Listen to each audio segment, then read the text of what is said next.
Bismillahirrahmanirrahim. Assalamualaikum warahmatullahi wabarakatuh. Perkenalkan, nama saya Iwayan Adam Maria Pradana dengan NRP 023118400018. Hari ini saya akan mempresentasikan tugas review instrumentasi elektronik analog dari kelas Sistem Instrumentasi A yang diampu oleh Bapak Suyanto. Hari ini presentasi saya akan membawakan topik yaitu Guide Wave Radar atau GWR.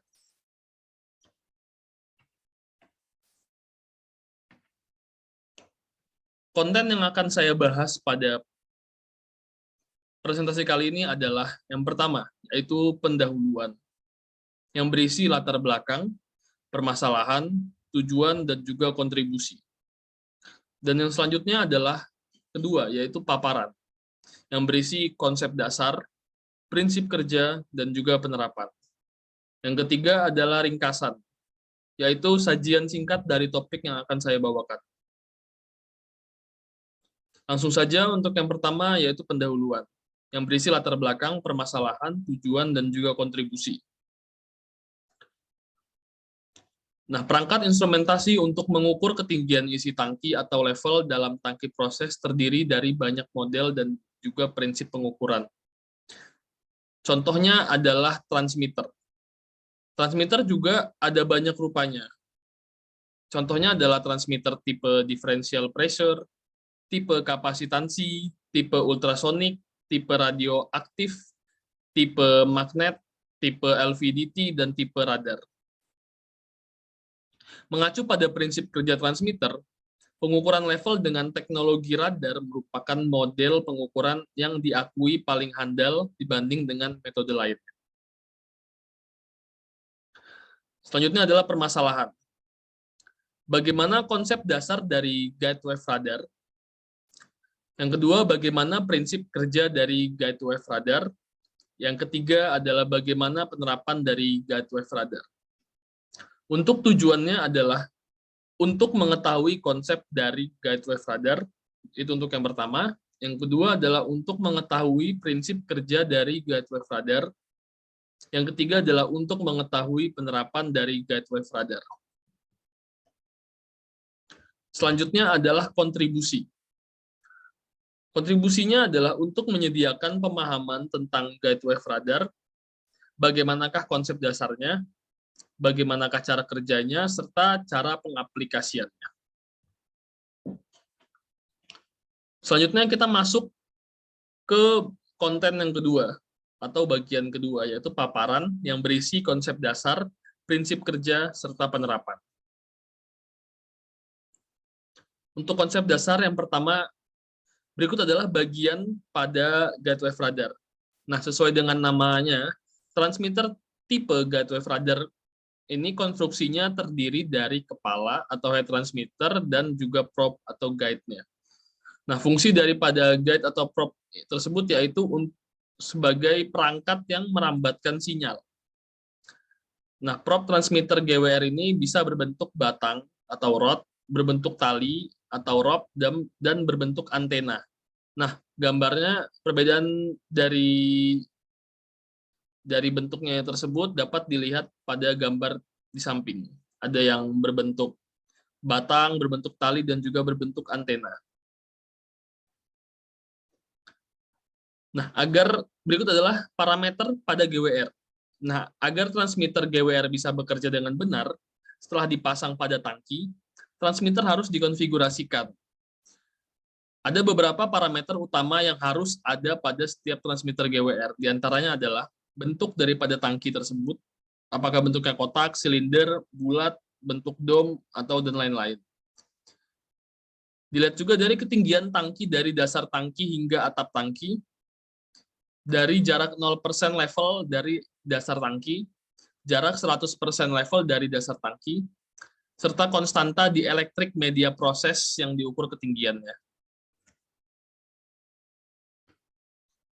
Nah, parameter-parameter ini adalah parameter inti yang harus ada pada setiap GWR.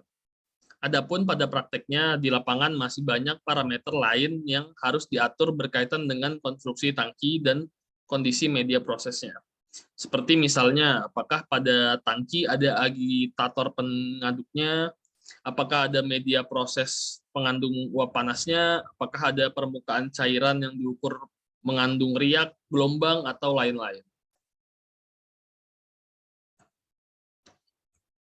Nah, untuk contoh parameternya di sini, misalnya untuk mengisi parameter tank full height atau yang dijelaskan dalam angka 1 pada gambar di samping, nah, maka pengukuran harus dilakukan dari tank bottom line sampai ke transmitter flake. Nah, kalau untuk parameter prop length yang dijelaskan dalam angka 2 pada gambar, harus diukur panjangnya prop dari flank transmitter hingga ke ujung prop. Demikian seterusnya. Setiap parameter memiliki batas ukur tersendiri. Konfigurasi parameter transmitter GWR biasanya dilakukan menggunakan perangkat instrumen yang memiliki software khusus untuk komunikasi dua arah antara transmitter dengan perangkat. Untuk keterangan gambarnya adalah sebagai berikut ini. Selanjutnya adalah cara kerja dari GWR. Cara kerjanya adalah gelombang radar yang berupa nanosecond pulse berenergi rendah dipancarkan oleh perangkat elektronik di bagian transmitter, lalu merambat menyusuri batang transmitter atau prop. Yang tadi berbentuk banyak, ada berbentuk batang, berbentuk tali, dan juga berbentuk antena. Nah, ketika terhadap perambatan gelombang tersebut menjadi gangguan atau hambatan, maka akan terbentuk kurva. Ketika terjadi kurva, maka sebagian energi dari gelombang akan merambat balik ke bagian pemancar. Adanya perbedaan sepersekian detik antara waktu gelombang terpancar dengan waktu gelombang kembali, ini kemudian dimanfaatkan sebagai sinyal pengukur jaraknya. Nah, metode pengukuran ini yang dinamakan dengan Time Domain Reflectory atau TDR Principle. Dari hasil pengukuran jarak dengan metode TDR tersebut lalu dikonversikan menjadi pengukuran level dalam unit jarak atau persen.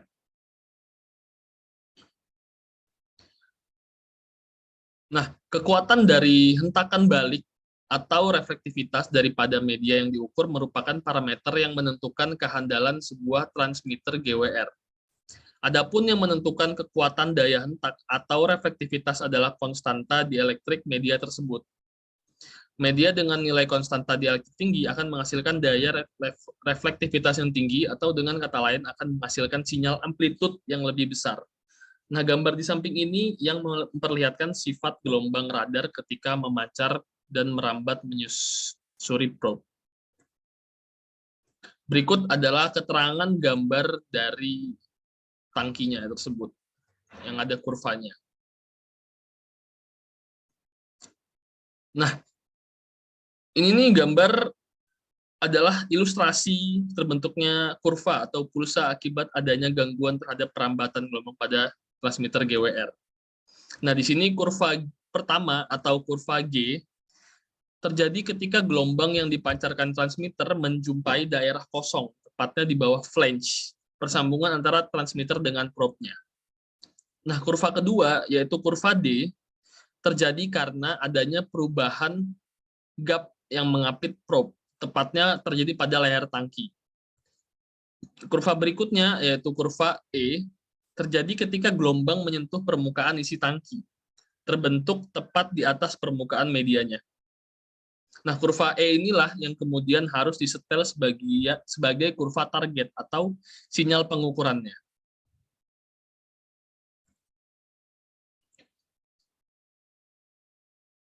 Nah, karena kita butuh kurva yang akan diukur saja, maka selanjutnya kita akan mengeliminasi kurva tersebut. Dengan menggunakan alat konfigurasi transmitter GWR seperti hard communicator, radar master software atau beta software, ilustrasi gelombang radar pada gambar sebelumnya tersebut ditampilkan sebagai garis bergelombang dalam posisi horizontal, seperti gambar di bawah. Yang tadi sebelumnya kurva vertikal yang digambarkan pada tangki, selanjutnya digambarkan dalam kurva horizontal seperti ini.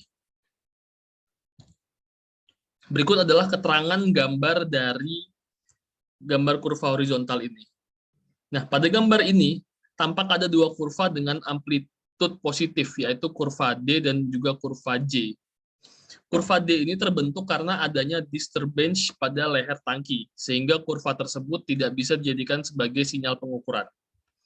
Nah, adapun metode untuk mengeliminasi kurva tersebut yaitu dengan menempatkan garis hold off maksud saya, atau garis UNZ yang berada di atas D.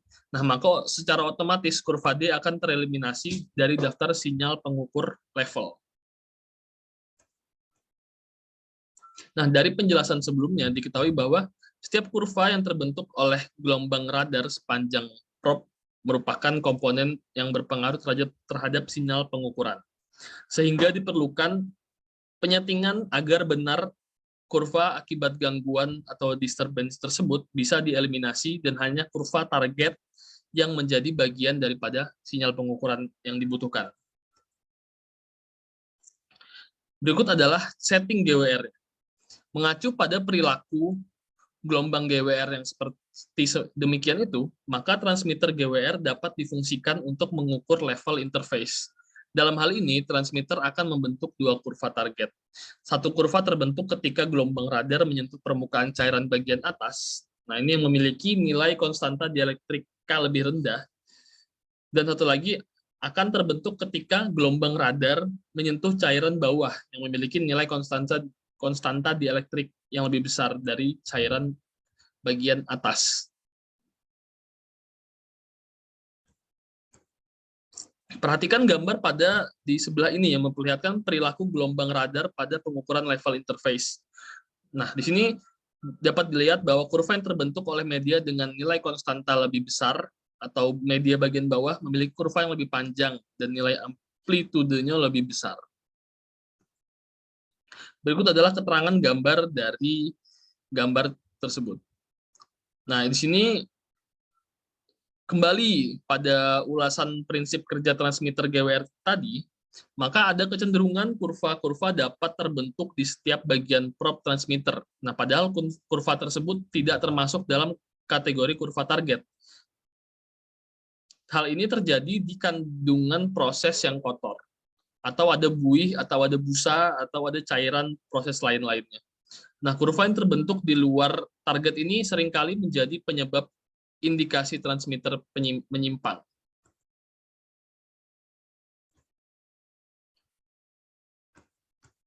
Nah, inilah yang disebut sebagai false echo atau noise yang merupakan salah satu kekurangan daripada transmitter GWR tersebut.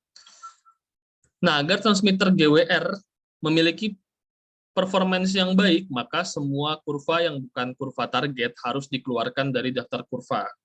Nah, langkah untuk menganalisa kategori kurva-kurva ini dikenal dengan istilah curve mapping atau echo curve analyzing. Nah, dengan curve mapping ini, maka echo palsu atau noise akibat adanya disturbance dapat ditiadakan. Jadi, kurva-kurva yang tidak dibutuhkan, yang bukan target kita akan dihapuskan dengan metode ini.